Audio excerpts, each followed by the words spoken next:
Why was she the only one still standing at the edge of the field? The helmets stared back at her, mute, unblinking. 100 of them, maybe more. Each one dented, scorched, or scraped in a way that only she could recognize. They weren't just helmets. They were faces, voices, laughter echoing down cold steel corridors, promises made in whispers before the mission clock hit 0. And now silence. The field was quiet except for the wind pressing through the torn flags above. The earth smelled of oil, dust, and something sharp she didn't want to name. She tightened her grip on the strap of her pack, forcing her hands not to shake. A soldier never showed the tremor, not here, not in front of them. She lowered her head. Whispered words left her lips, words only she could hear. "I will not leave you in silence." But the words weren't enough. They felt small, fragile. She wanted to scream, to claw the sky open and demand someone answer for this. Yet nothing answered but the faint clink of metal shifting in the wind. She stood alone, and what came next no one expected. It hadn't started here.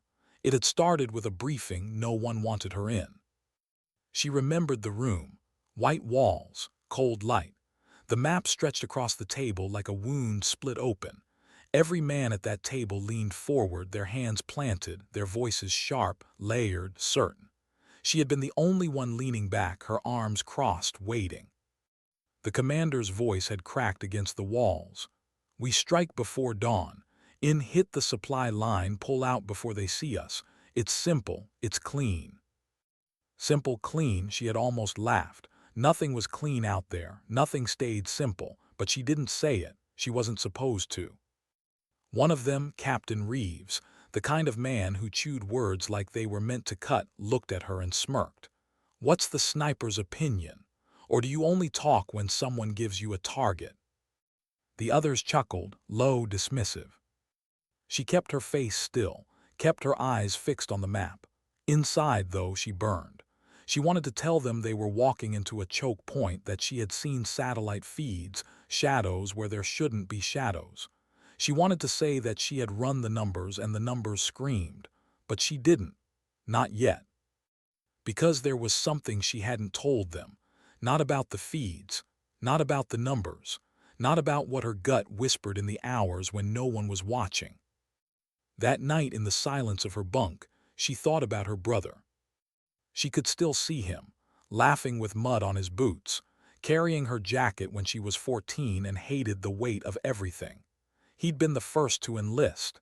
He was supposed to be the untouchable one, the one who knew how to bend storms around him, until the message came.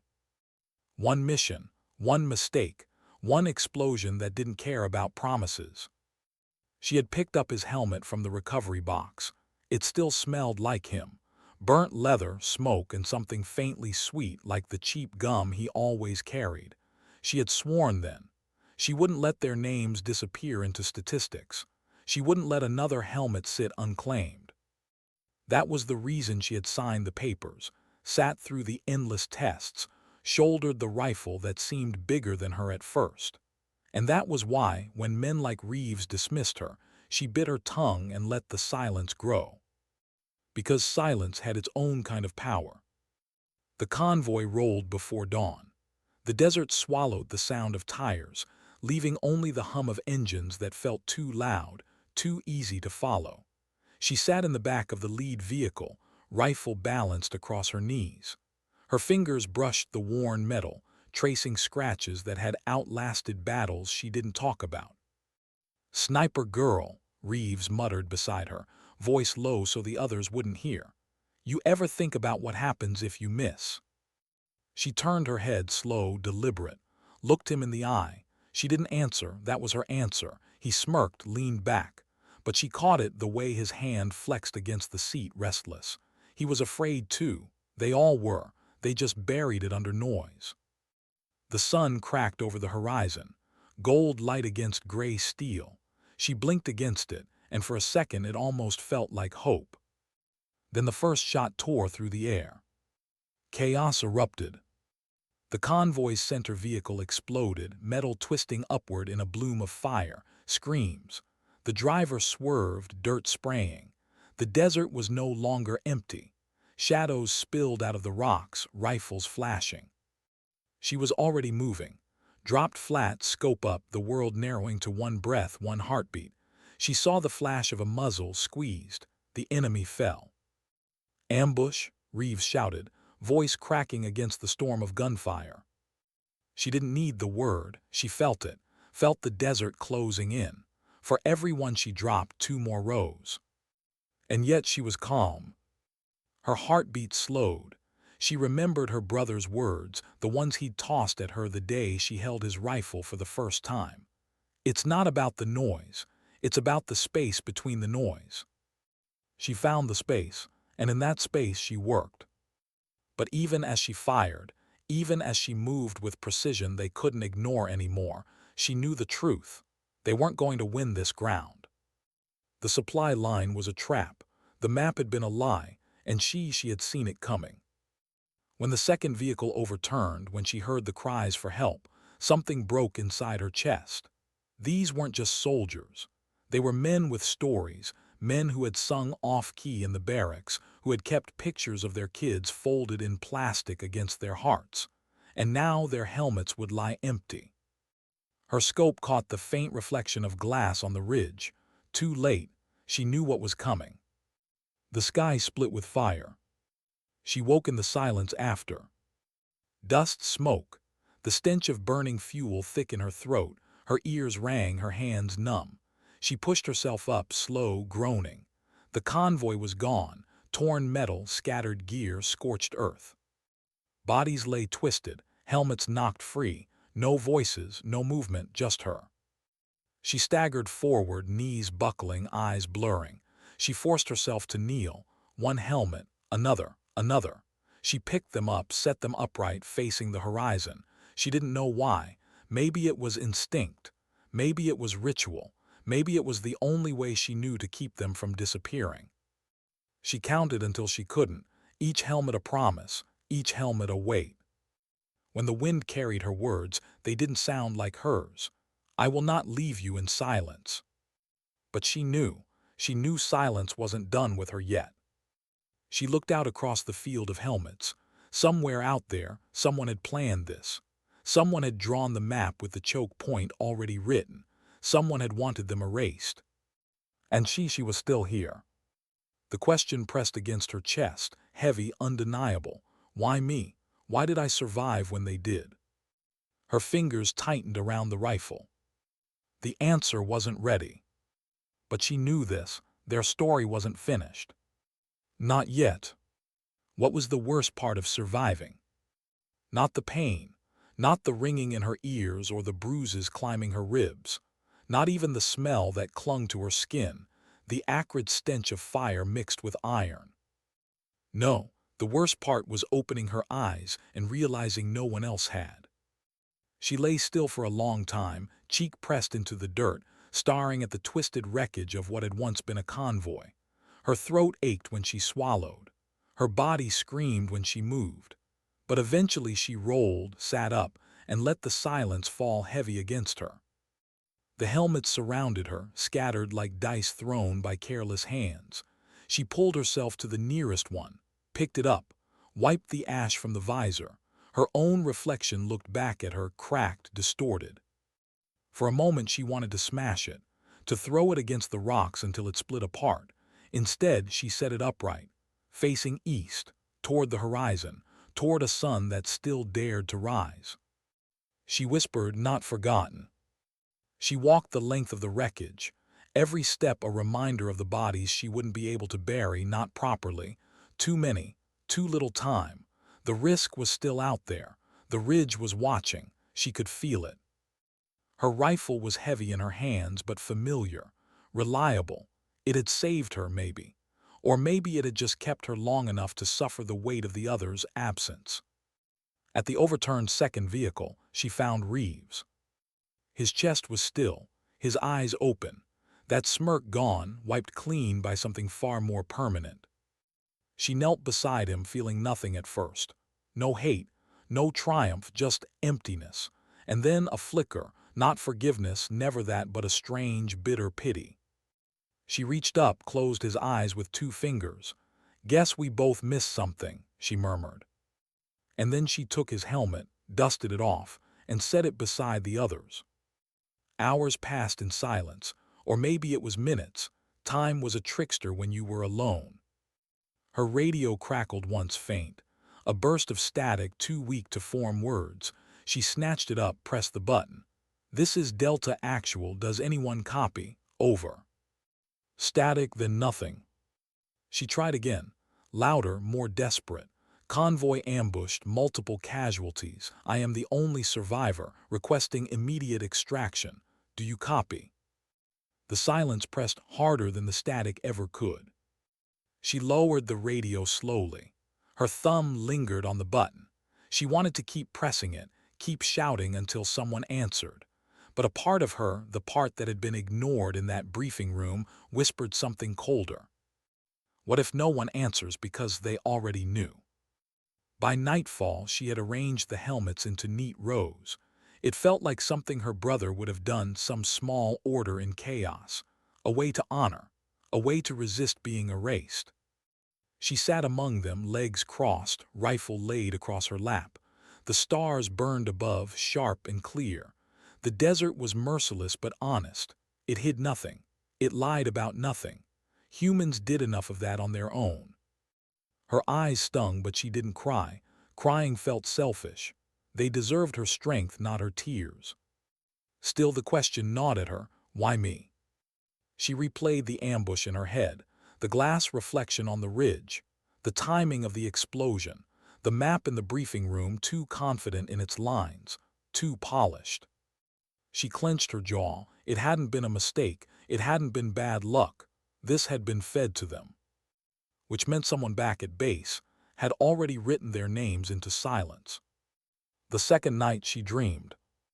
Her brother stood in the doorway of their childhood home, helmet under his arm, smile easy as ever. "Don't follow me this time," he said. "Stay." But she didn't. She stepped forward, reaching, calling his name, and the doorway burned away, leaving only helmets in the dirt. His was the last one she touched before she woke. She woke with her rifle already raised, finger on the trigger. Sweat soaked her collar. Her chest heaved as she scanned the horizon. Nothing moved. The desert was quiet. She lowered the weapon slowly, ashamed at the tremor in her hands. She whispered, almost like a confession, "I couldn't stay." On the third morning, the vultures came. They circled first, high and lazy, then lower. She shouldered her rifle, tracked them, but didn't shoot. They were only doing what nature demanded. Death called them just as it called her. But she wouldn't give them her men. She rose, pulled cloth from the wreckage, and laid it across the nearest bodies. It wasn't enough. It was never enough, but it was something. Her hands moved with mechanical precision, each body covered, each helmet adjusted to face the rising sun. Her knees ached, her back throbbed, but she didn't stop, couldn't stop. When she finally sank to the ground, her fingers raw from scraping against jagged metal, she let herself whisper again, "I promised." And promises, they were heavier than rifles. By the fourth day, her water was gone. Her lips cracked, her throat felt like sand. She rationed her strength, moving only when she had to. She spoke less, conserving breath. She thought about home, about her mother's kitchen, the smell of bread baking, about her brother leaning against the counter, teasing her for always stealing the crust first, about the laughter that had once filled that space. She thought about how she had promised her mother she'd bring him home, how she had failed. Now she had promised again, to helmets, to silence, to ghosts. Could she keep it this time? On the fifth day, movement. She caught it at the edge of her vision, a flicker against the horizon, dust that didn't match the wind. She raised her rifle, scope catching the faint outline of vehicles approaching. Her heart pounded. Rescue, reinforcements, or the ones who had written this trap coming to erase the last witness. Her finger tightened against the trigger. The vehicles rolled closer. No flags, no markings, just dark steel under the sun. She exhaled, slow. A decision pressed against her. Fire and risk losing her only chance of rescue. Hold and risk letting the ones who wanted her silence finish the job. The helmets around her stared, waiting. She whispered, "Not yet," and lowered her rifle. When the vehicles finally stopped, dust rising around them, men spilled out, not in uniform, not with the sharp order of soldiers. Mercenaries, maybe, or scavengers. Their weapons caught the light. Their eyes found her. One of them laughed, a sound too loud, too cruel for this place of quiet. "Look at this," he called. "One little soldier sitting with her graveyard." The others chuckled, moved closer. She rose slowly, rifle in her hands, eyes steady. Her voice was low, steady. "These are not graves, they're promises." The men hesitated, confused. Then one stepped forward, smirking. "Promises don't stop bullets." She didn't answer. She didn't need to. The helmets behind her, the silence around her, spoke louder than anything she could say. Her finger brushed the trigger. And in that moment, for the first time since the ambush, she felt something sharper than grief. She felt resolve. How many seconds did it take for silence to turn into violence? The men had stopped laughing now.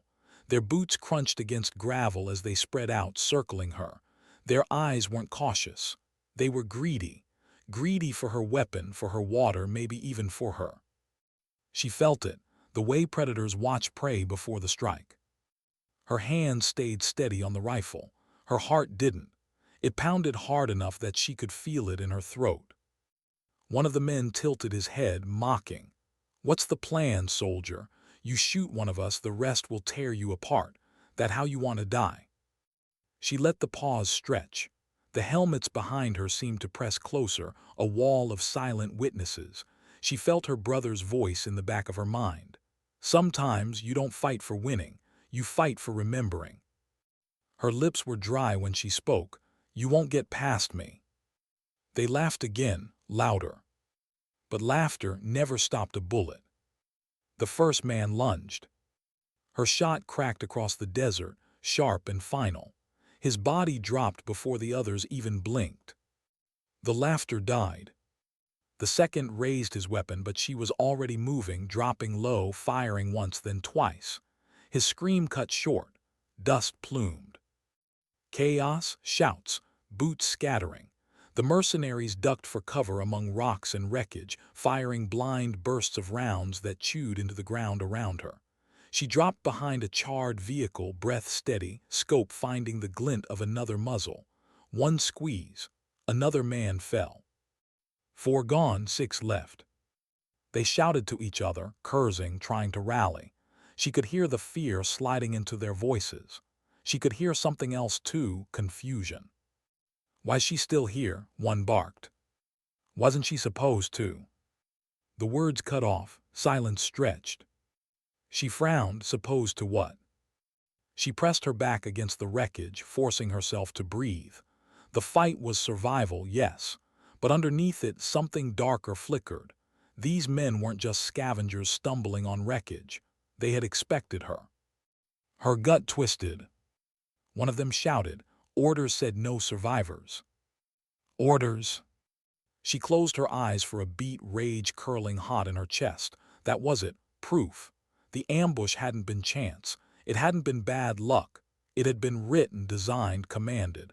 And these men, they weren't just scavengers. They were cleaners, sent to a race. Her voice was calm when she rose again, sight lining with another head. "Not today." The man fell before the others even registered the shot. By the time the dust cleared, only one remained. He crouched behind a slab of metal, rifle trembling in his hands. She could see the terror in his eyes when he peeked, could hear the ragged pull of his breath. She stepped forward, slow, rifle steady. "Orders said no survivors," she repeated, her voice carrying over the still air. "Whose orders?" He shook his head, muttering, "I can't." Her finger tightened, one step closer. He broke, "Base," it came from base. The word slammed into her chest like a second bullet. Her base, her commanders, the same men who had laughed in that briefing room. Her breath caught. She wanted to demand names, proof, anything more than those words. But the man's hand twitched toward his weapon. Her shot was instinct, final. The silence after was worse than the gunfire had been. She lowered her rifle, hands trembling for the first time in days. The helmets stared at her again, each one heavier now, because now she knew. They hadn't fallen to enemy chance. They had been sent here to die. And she had been meant to join them. Her stomach churned. The heat pressed against her skin, suffocating. She wanted to collapse, to let the desert swallow her, but she couldn't. Not with their helmets lined in rows, not with promises spoken into the wind. Her brother's voice again, soft, steady. Sometimes you fight alone because no one else will. She lifted her head. The helmets blurred in her vision, but her words came clear. I will not let your silence be the end. That night she built a fire with shaking hands. Not for warmth, the desert held enough of that, but for light. The flames flickered against the helmets, painting them in gold. She sat close, rifle across her knees, listening to the fire crackle like whispers. Her mind replayed everything. The smirk in the briefing room, the polished map, the mercenaries' words. Base. Her own people had done this. Why? The question gnawed at her, sharp and merciless. Why erase an entire convoy? Why send her brother once, then her, into traps dressed as missions? The answer didn't come, only the silence did.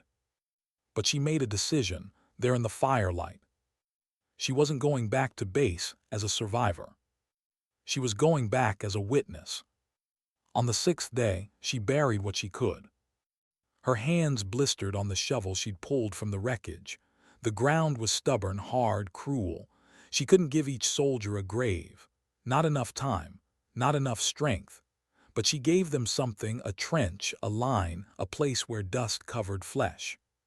For every helmet she placed at the edge of that trench, she spoke a single word. Courage, brother, laughter, father, song. She gave them pieces of life, fragments of memory, so the desert wouldn't have the last say. Her throat cracked, but she whispered until the last helmet stood in its place. Then she slumped against the shovel, sweat stinging her eyes, chest heaving. She looked at the trench, at the helmets watching the horizon. And she swore again, your silence is not the end. When she rose at last, her body weak, her will was.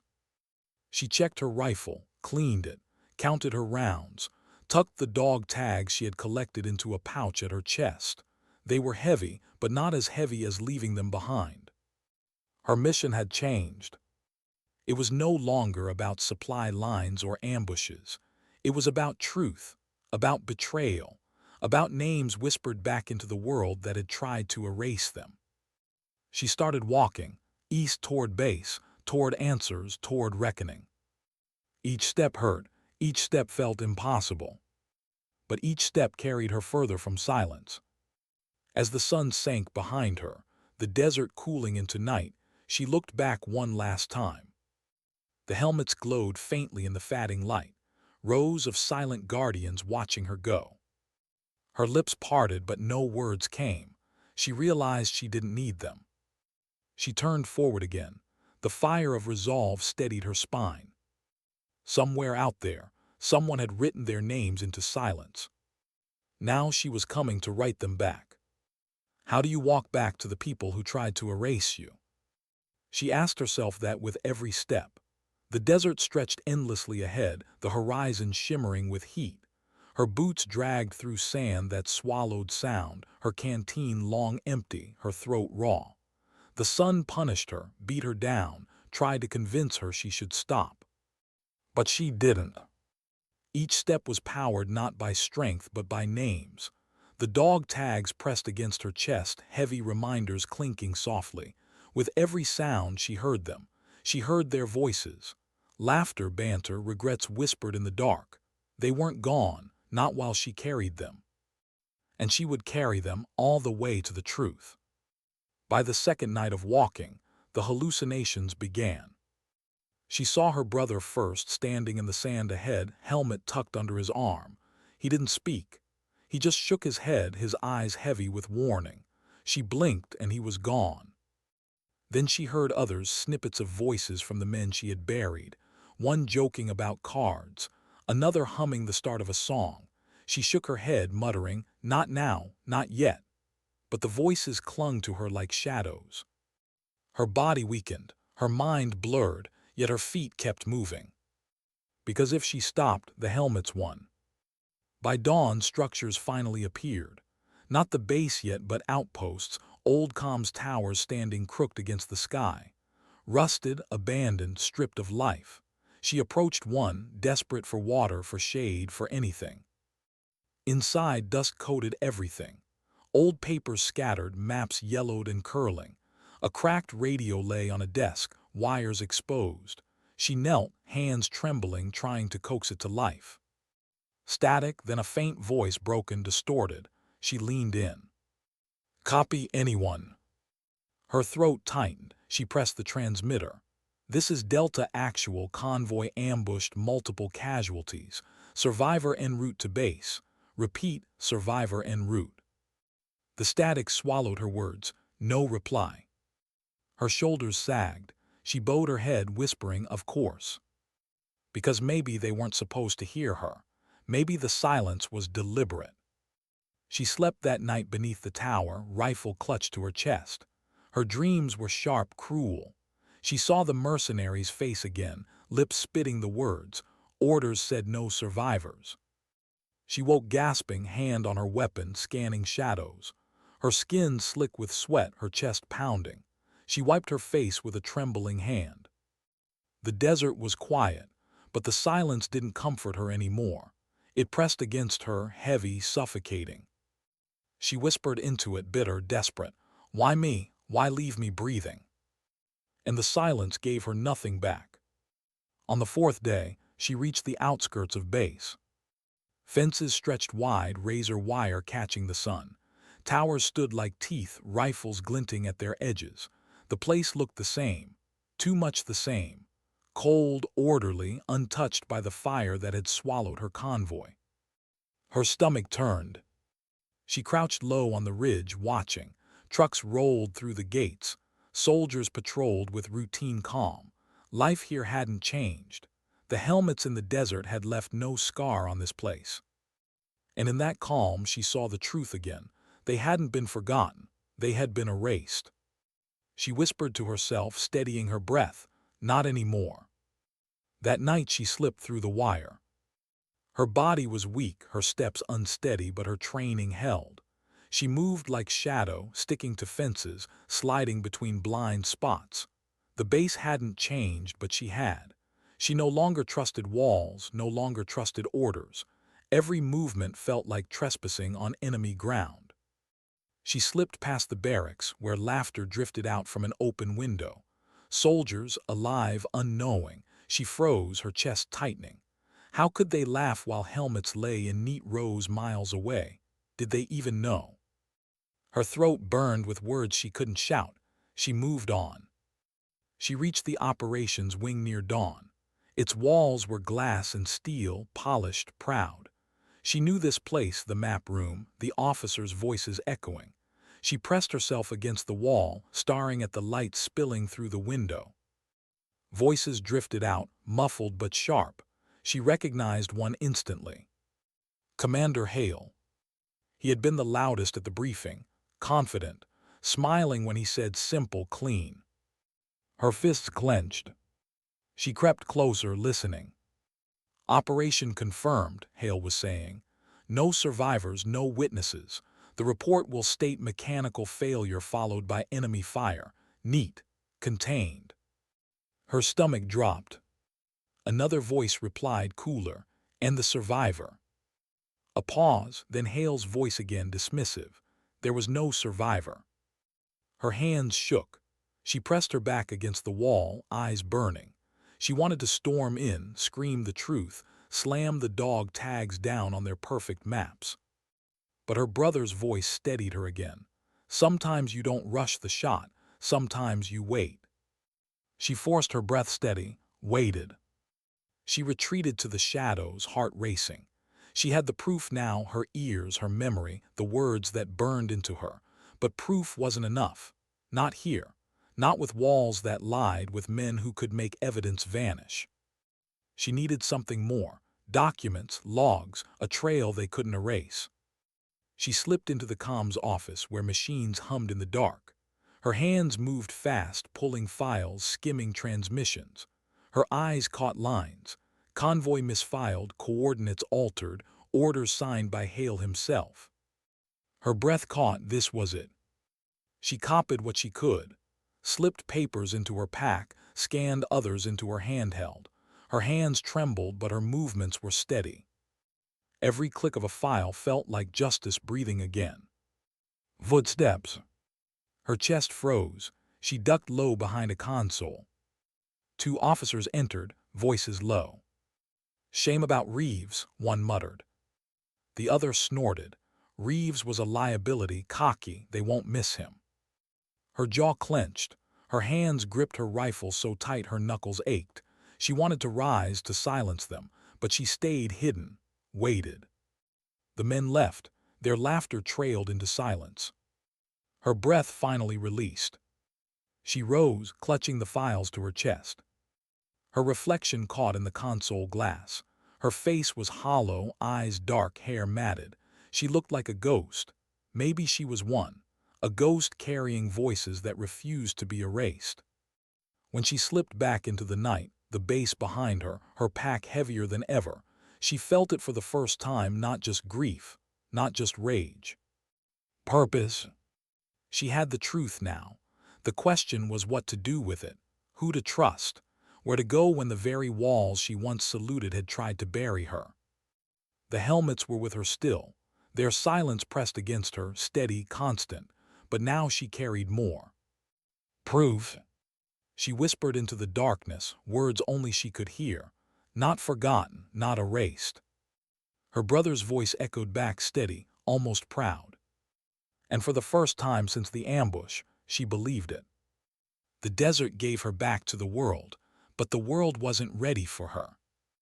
When she slipped beyond the base perimeter, pack heavy with files and her chest heavier still, she felt the line snap. She wasn't one of them anymore.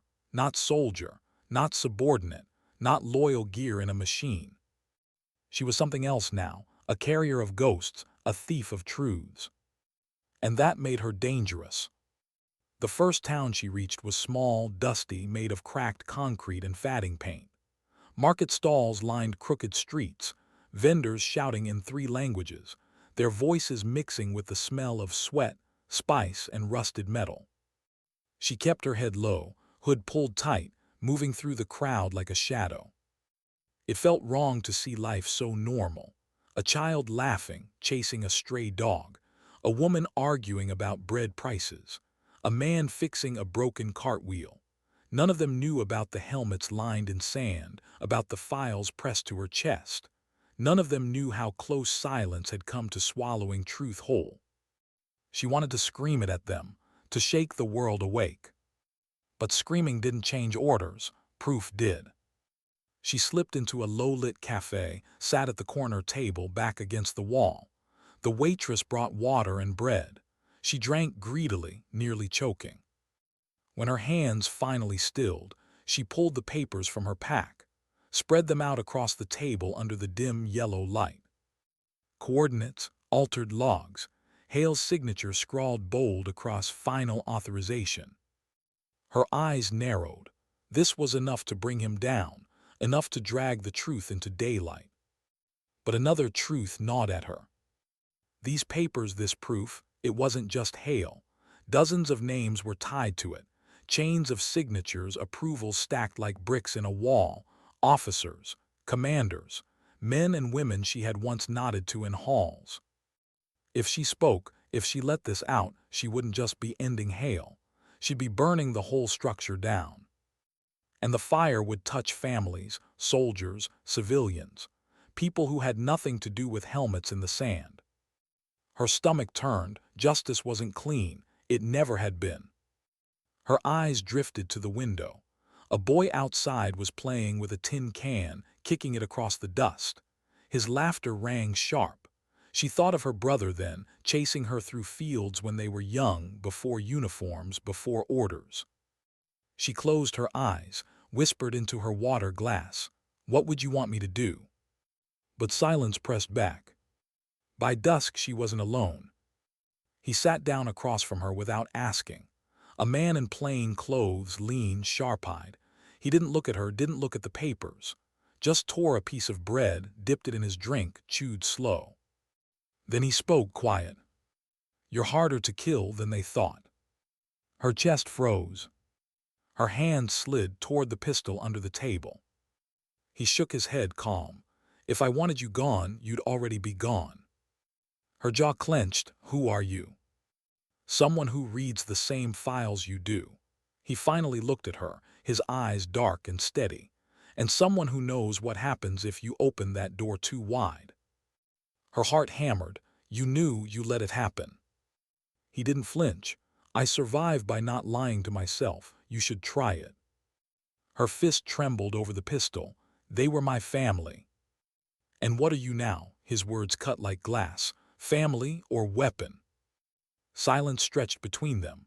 Only the market noise outside filled it. Finally she forced the words out. "If I expose this, people will die. Innocents." He nodded once. "Correct." Her throat tightened. "If I bury it, the helmets stay silent forever." His eyes didn't move. "Correct again." Her teeth clenched. "Then what's the choice?" He leaned forward, lowering his voice. "The choice is how loud you want to scream, loud enough to punish one man, or loud enough to bring the whole roof down." Her chest burned. She hated him, hated how calm he was, hated that his words weren't wrong. He rose, tossing a coin onto the table. "They'll come looking for you soon. Decide fast." She stared at his back as he left, fists trembling, pulse roaring. The boy outside kicked his tin can again, laughed. And she felt the weight of every helmet in her pack, silent, waiting for her answer. That night she didn't sleep. She sat on the rooftop of an abandoned building, staring at the horizon. Her rifle lay across her knees, her brother's dog tag against her lips. Her mind spun. If she chose vengeance, she'd see Hale's face crushed under the truth. But the system would survive. The helmets would remain just another classified page. If she chose exposure, the whole truth, she would tear down the system itself. Soldiers would be dragged with officers, names erased, families broken. She'd set fire to the only home she'd ever known. Her body shook with the weight of it. The night air was cool, but sweat clung to her skin. She whispered to the horizon, to the ghosts at her back, "Tell me what to do, please." The silence gave her nothing. But deep down she already knew. Ghosts didn't want silence. Ghosts wanted to be heard. By dawn, her choice was made. She tightened her pack, adjusted her rifle, and set her eyes on the city to the north. Bigger, louder, filled with media channels, embassies, foreign voices that the brass couldn't silence with a single pen stroke. She would go there, not to Hale, not to the chain of command, to the people who couldn't be bought or buried. But she also knew the cost. The moment she stepped into that city, the hunt would begin. And this time, she wouldn't be running from silence. She would be running from the machine itself. When she set out across the road at sunrise, her shadow stretched long behind her. She thought of her brother's voice. "Sometimes you wait, sometimes you take the shot." This was her shot. And she wouldn't miss. Why did the city feel louder than any battlefield? She had faced rockets and rifles, silence thick with waiting death, but nothing prepared her for this: the crush of people, the endless noise, the suffocating press of voices that didn't know her name or what she carried in her pack. It felt like drowning in plain sight. Her boots scuffed against broken pavement as she slipped through alleys and side streets. Signs in 3 languages screamed neon and rust above her. Buses coughed smoke at intersections. Vendors shoved roasted corn, cheap trinkets, and fake passports into her path. No one looked at her twice, not yet. But she knew eyes were coming. She kept her hood low, shoulders hunched. Every sound twisted sharp in her ears. A motorbike revving too long. A man holding a phone too steady. A shadow packing behind her one step too slow. The hunt had started, and she wasn't sure how long she could stay prey. She ducked into an internet cafe. The room was lit blue by rows of screens, teenagers glued to games, cigarettes burning in ashtrays.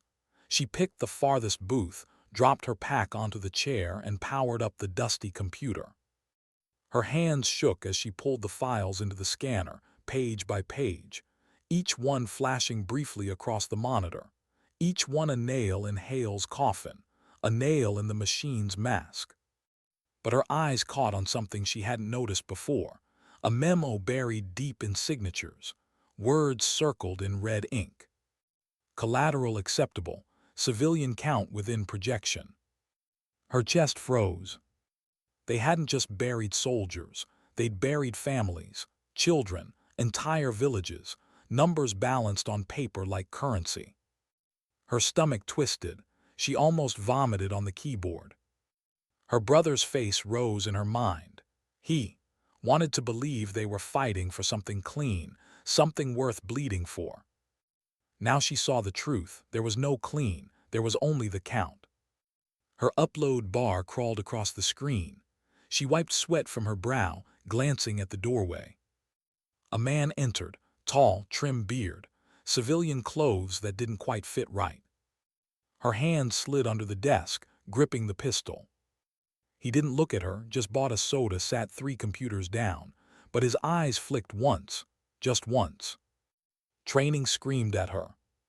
She closed the upload, pulled the flash drive free. The bar hadn't finished. The files weren't safe yet. Her pulse slammed in her ears.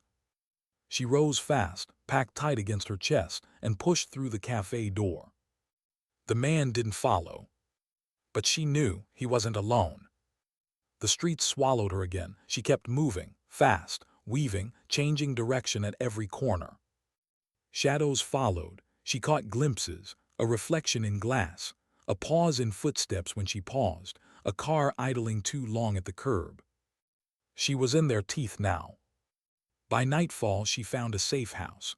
Not much, cracked walls, a flickering light bulb, a single mattress that stank of mold. But it was a roof, and for one breath it was hers.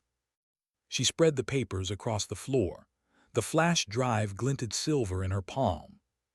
Her brother's dog tag rested beside it. She whispered to the empty room, "You said sometimes you wait, but if I wait, more helmets will fall. If I scream, they'll try to kill me before anyone hears." Her chest burned. What's the right answer, Nathan? Silence pressed against her, thicker than the mold in the walls. And for the first time, she felt tears sting her eyes. She had carried blood, carried ghosts, carried orders that broke her bones, but she had never let herself cry. Now the tears came slow, hot, falling onto the papers. She covered her face, let it happen for one night. By dawn, there was no more time. The radio cracked alive with chatter, news bulletins in clipped voices. Unidentified operative sought, possible insurgent leaked, dangerous, armed. Her face was on the move now, not her name but her shape, her shadow, her presence. The machine was painting her as the enemy. It was working. She left the safe house fast, found a crowded tram, squeezed inside. Sweat and cologne filled the air. A mother cradled a baby against her chest. A teenager scrolled through music, headphones buzzing. An old man slept with his chin on his chest. She stared at them, throat tight. Would they believe her? Or would they believe the machine's story that she was a traitor, a terrorist, a threat to the safety they clung to? The baby sneezed. The mother smiled tiredly at her. She smiled back, weak but real. And she thought, they don't need me to be safe. They need me to be honest. When she stepped off the tram, the city center loomed ahead. Glass towers rising like steel blades, flags snapping in the wind. Somewhere inside them were cameras, recorders, microphones that could carry her voice further than rifles ever could. She adjusted the strap of her pack, felt the weight of the flash drive in her pocket. But then she froze. A man was waiting across the plaza, same trim beard, same eyes. He wasn't hiding anymore. And behind him, two more shapes shifted through the crowd. Her heart slammed. The net was closing. She ducked left, pushing into the press of bodies, slipping between a food stall and a line of taxis. Horns blared. Voices shouted. Her boots pounded the pavement. She didn't look back. But she knew the hunt had turned into the kill. She cut down an alley, vaulted a low wall, crashed into a narrow stairwell that smelled of urine and diesel. Her chest burned, lungs clawing for air. She pressed her back to the wall, pistol raised. Footsteps followed, steady, precise. One shadow stretched into the stairwell. She exhaled slow, whispered into the dark, "You want silence, you'll have to earn it." Her finger curled around the trigger. And the city held its breath. What happens when the hunted stops running? Her boots scraped against the concrete stairwell as she pressed her shoulder to the wall, pistol steady, heart hammering hard enough to crack bone. The footsteps above her slowed. Shadows shifted. They were patient. They wanted her tired, cornered. But patience worked both ways. She waited. One shape leaned in, a head half silhouette. She fired once. The bullet sparked concrete, close enough to kiss skin. The man pulled back fast. Curses in a language she only half understood bounced down the stairwell. Her hand trembled, her lungs burned. She whispered into the silence, "I'm not the one who should be hiding." And she bolted. The stairwell spat her into the back of a market, stalls stacked high with fruit, cloth, bootleg DVDs. Vendors shouted, angry at her crashing through their space. She shoved through, hood tight, pistol pressed close against her ribs. But the hunters followed. She heard them moving like wolves through sheep. She darted left, into a maze of clotheslines strung between rooftops. Sheets flapped like ghosts, slapping her face as she sprinted. Her legs screamed with fatigue, but her mind burned hotter. I can't just run forever. I need to strike. I need to scream louder than them. Her hand brushed her pocket. The flash drive was still there, heavy as truth. If she lost it, if it vanished into their hands, the helmet stayed silent forever. Her stomach twisted, not after everything, not after Nathan. She dropped into a narrow street, almost colliding with an old man pushing a cart of onions. She muttered an apology and ran on. The crowd swallowed her, but she felt eyes, always eyes, watching, tracking, calculating. She ducked into a side door, sprinted up a flight of crumbling stairs, and burst into a half-abandoned office. Dust-coated desks. Broken fans sagged from the ceiling. She knelt, spreading the papers across a desk, hands trembling. Her eyes flicked over the words she'd read 100 times, but now they blurred. Collateral acceptable. Final authorization. Signatures stacked like dominoes. Her chest rose sharp. This can't just sit here, it has to live. Her gaze caught a phone on the desk, the line cut long ago. But she knew there were still networks, still places that couldn't be shut down with one order. She dug into her pack, pulled the battered laptop free, plugged in the flash drive. The screen flickered, dim and cracked. The files loaded slow. Her breath caught. A window asked for a password. Her hands froze. She hadn't seen this before. Her mind raced. Of course Hale would lock the final set. Of course it wouldn't just be paper. Her throat went dry. And then footsteps again. She slammed the laptop shut, shoved it into her pack, and slipped behind the doorway. Her pistol rose, both hands steady now. The door creaked open. A figure stepped in, not Hale, not one of his soldiers. It was the same man from the cafe, plain clothes, sharp eyes, the one who had told her to decide how loud she wanted to scream. His gaze scanned the room once, He saw her. He didn't reach for a weapon. "Still alive," he murmured. Her voice cracked. "What are you doing here?" "Following the same storm you are." He stepped closer, slow. "You found the lock, didn't you?" Her jaw clenched. "You knew." "I told you I read the same files." His voice was calm but softer now. "You won't break that code alone." Her pistol didn't lower. "Then why are you helping me?" He sighed, rubbing his temple. "Because silence doesn't save me anymore. It doesn't save any of us." Her stomach twisted. "You're one of them." "Yes." His eyes didn't move from hers. "But I'm also one of you now." The moment stretched. Her finger hovered over the trigger. Every muscle in her body screamed to fire, to punish. But another voice, her brother's voice, whispered from memory. "Sometimes the shot you don't take saves more lives than the one you do." Her pistol lowered, just an inch. He nodded. "Good, you still know the difference." They worked fast. He pulled a small device from his jacket, slid it across the desk. "Military decryption. You didn't get this from me." She plugged it into the laptop. The screen glowed, the lock cracking line by line. Her hand shook as the final folder opened. More files, more memos, photos. And then a video. She clicked play. The screen flickered, grainy footage, soldiers in her unit, faces she knew, voices laughing, nervous. They stood on a ridge overlooking a village. Children ran in the distance. Women carried water jugs. A voice off screen, Hales calm, cold. "Collateral acceptable, mark it." Then the explosion, the camera shook. Fire swallowed the ridge, screams cut through static. Her stomach lurched. She slammed the laptop shut. Her chest heaved. "They'll never bury this."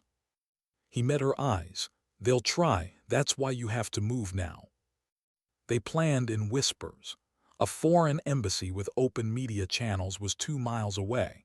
If she got the files there, they'd spread before Hale's machine could stop it. But 2 miles in daylight might as well have been across the ocean. She strapped the pack to her shoulders, checked her rifle, her pistol.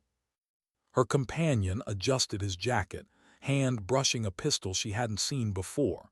"They'll come with everything they have." She nodded once. "Let them." The city moved like a living beast when they stepped into the street. Cars honked, horns wailed, vendors shouted. But beneath it all she heard the rhythm of boots, the whispers of radios, the hum of engines waiting too long. They were everywhere. Her companion leaned close. "If we get separated, don't stop. Don't look back, just run." She met his eyes. "And if you fall?" He smiled, bitter. "Then I'll finally be honest about the side I chose." They moved fast. Through markets, across alleys, weaving through buses and taxis. Every corner felt like a trap, every reflection like a warning. Then the crack of a rifle, glass shattered overhead. The crowd screamed, scattering. Her chest surged with adrenaline. "They found us." He shoved her forward. "Go." She sprinted, boots pounding, pack slamming against her spine. More shots rang out, chasing her through the maze of noise and panic. She ducked low, weaving, scanning rooftops. Shadows shifted there, hunters with scopes. Her hands trembled as she raised her pistol, firing blind at the glare of glass. Not to hit, just to move them. And for one heartbeat it worked. But then her companion cried out, stumbled.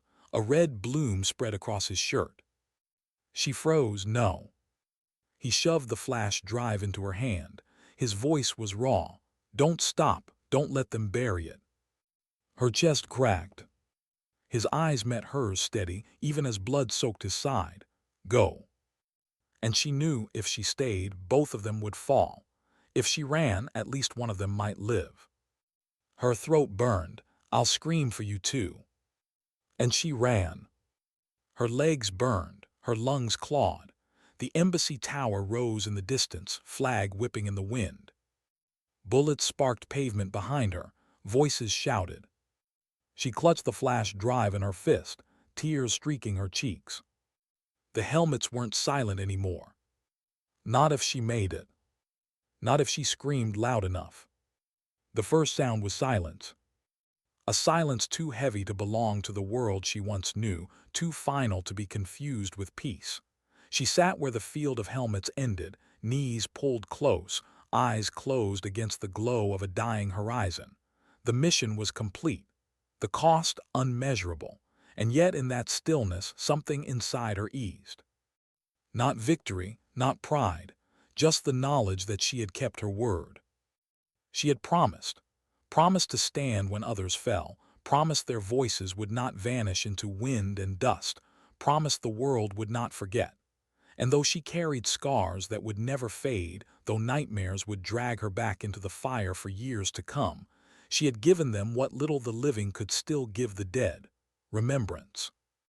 Her hand touched the nearest helmet, tracing a dent in the steel, a mark left by a life that ended too soon. She whispered nothing. Words felt too small.